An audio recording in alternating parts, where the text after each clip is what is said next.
masisipag din ng mga sitio leaders kasama ang ating head ng sitio. Ito ay si Nene Liron. Ayan po siya. Ito na po yung ating garden.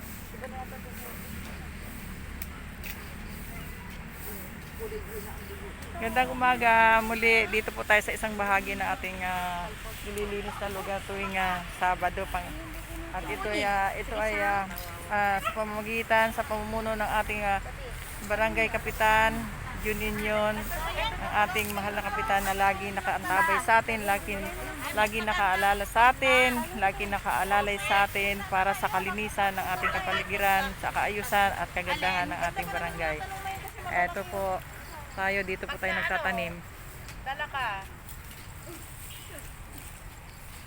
Kumuha na lang ako doon.